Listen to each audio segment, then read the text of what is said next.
Imagine a world where the richest man on the street isn't in a suit, but with a begging bowl. Welcome, folks, to the tale of Bharat Jain, the beggar who turned begging into a booming business.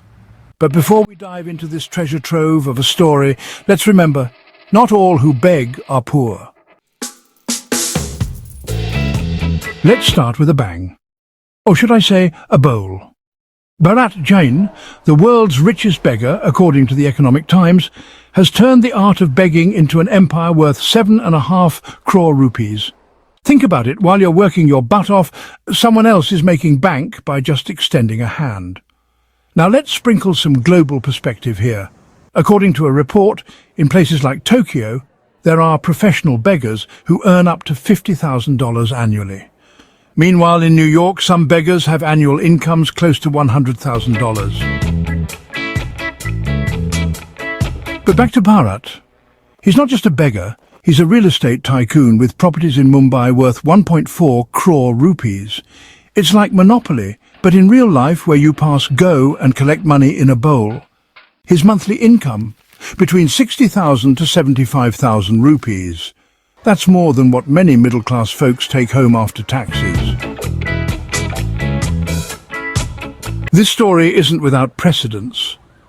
Remember Diogenes, the Greek philosopher who lived in a tub but was wise beyond measure? Bharat might not live in a tub, but his wisdom in investment certainly echoes Diogenes' simplicity. As Albert Einstein once said, "Try not to become a man of success, but rather try to become a man of value."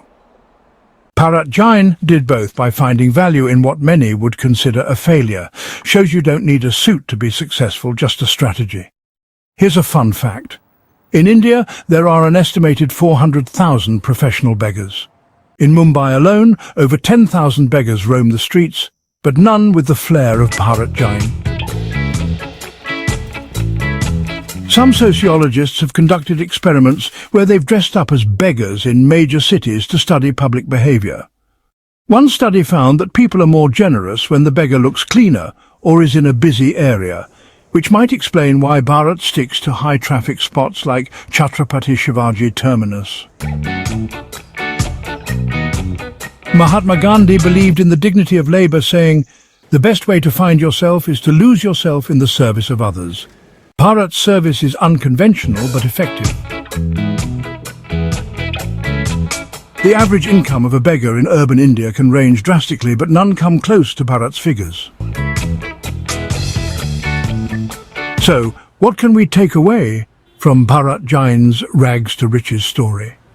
Bharat's life teaches us that with determination, even the most underestimated professions can lead to wealth.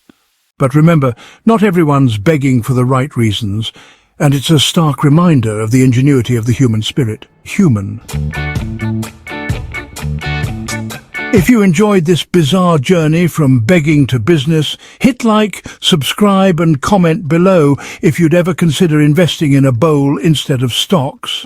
Until next time, keep your eyes peeled for the next unlikely millionaire in your city.